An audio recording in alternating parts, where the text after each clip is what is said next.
Hey guys, what's up? So today we are here with another topic, which is for loops.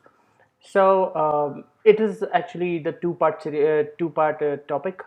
We will be first doing for loops, and we will be going to while loops. So, what for loops are? I mean, what are loops actually? It goes through a particular set of instruction, and it it keeps doing the same action again and again, depending on the particular condition that should be there, right?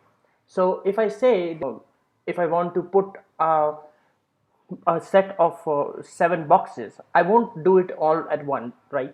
You What I will do, I will just go to one box and then put it to another, and go to a second box, put to the place, and third, and so on, until the seven boxes are done.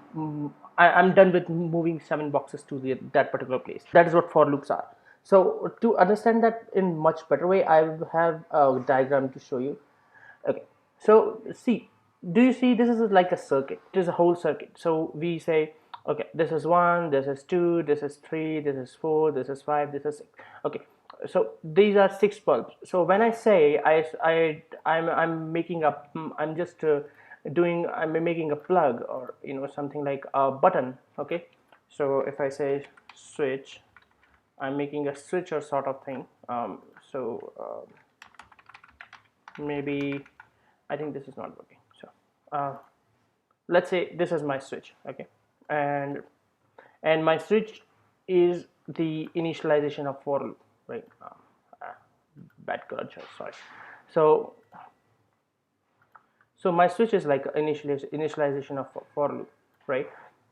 So what is happening here? So as soon as I click the switch, what I want is to go to all these, I mean, go through this circuit and see how the loop follows. I mean, each bulb should glow. So what I want to do here is I want to make sure that each bulb glows up.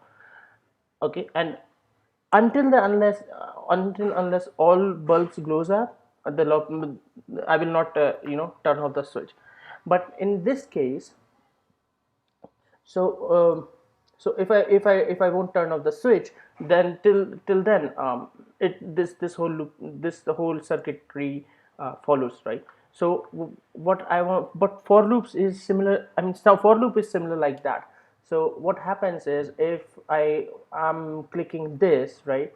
So I'm saying, okay, I'm initializing a loop, I'm initializing the circuit to make sure that all, I mean, just don't turn off the circuit until unless this all these six bulbs glows up. So this is how for loops actually is like. I mean, it's the best way to understand the for loops. Okay, so let's move on to the grammatical, I mean the practical part. Okay, so first I have my shell here, so I will say python 3. Okay, it's taking a bit. Okay, so here we are. So for loops are consist of six parts. So what six parts are? Like, it should have a for, which is a keyword for, and then a variable. Then there is an in for I in ABC, right? And then there's a keyword, right? So sorry, then colon, and then you put on a phrase, which phrase we will show you. Phrase is like, you can say it's like in a statement, which actually shows you, um, like, which will tell you, okay, this is the action that I have to perform. Okay, so for example, let's do a quick example. So I will say data, or names, equals to, I will just use I will just use something like a list. So I will say Himanshu, I will say Shanak, I will say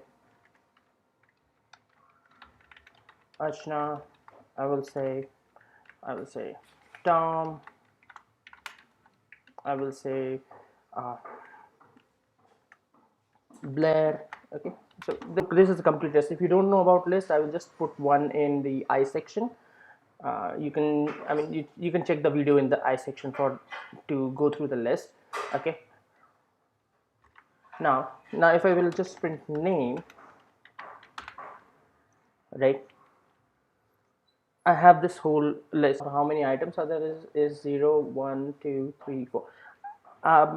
I tend to understand it this way because this would be easy to understand. Like if I will say, okay, I will start the index counting with 0. So yes, so I will do 0, 1, 2, 3, 4. It's total 5 elements. Okay, 5 items in the list. Now what I want to do, I want to see how the for loops work in this case. What I want to do here is I want to write each and every word. I mean, go through the list and write each and every word in a separate line. Okay, so to do that, what I will say, for I in,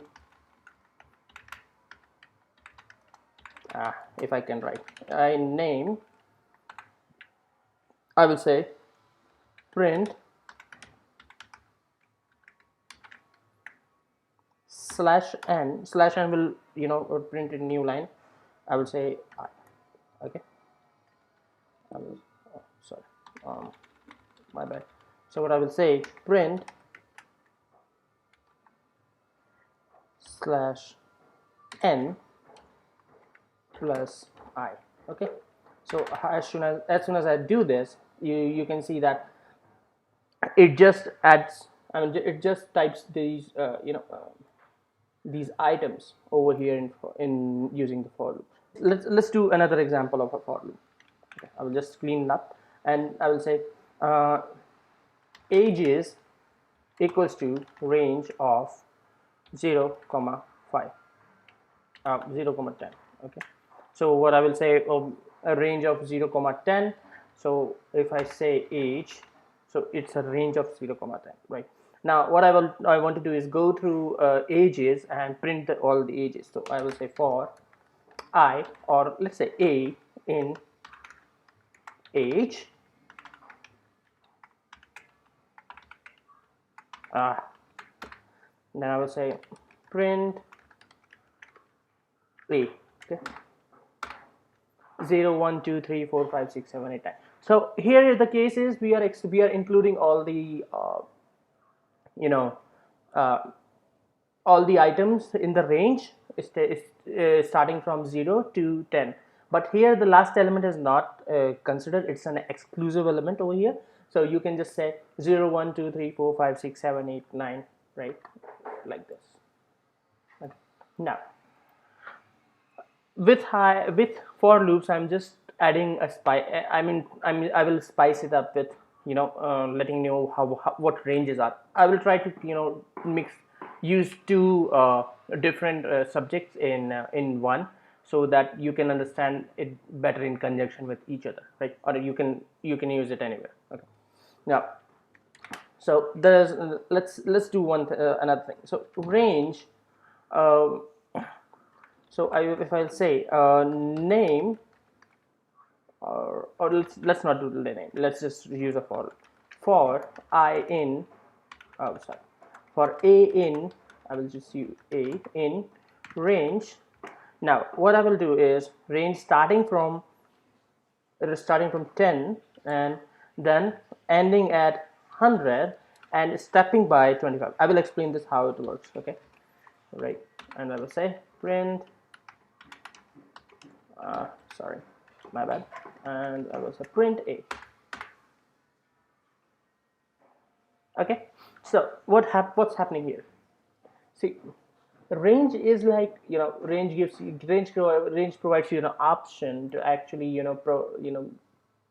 will have a starting point which is inclusive, and an ending point which is exclusive. I mean, this point is never included in the end point is never included in the range. And this is the step. What step does? A step is like jumping in the range to one point to another. By providing a step here, what I'm saying, okay, 10 is my starting point and 35 is my second point, and then goes to 60, then 85.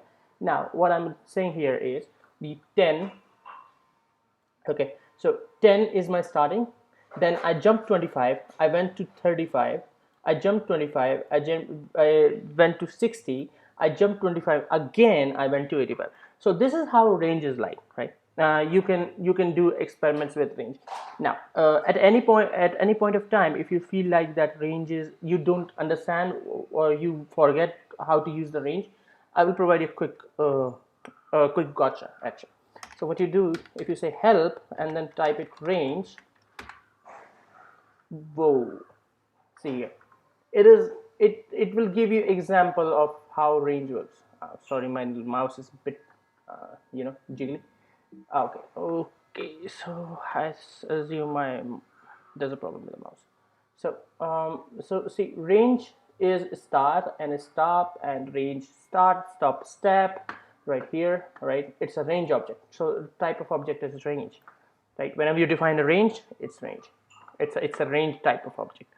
Okay, so here's how it looks like. And if you go just scroll down, it will say how it looks like, what all other options you can use, right?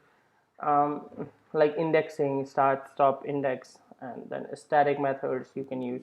So we will come to the range more explanatory way when we will again cover the ranges. We'll make a whole new video on explicitly on different type of data types, and all the things like range, like list, like list I have already done, but I will put something like on range, random int, imports, and modules. So I will keep you posted on that.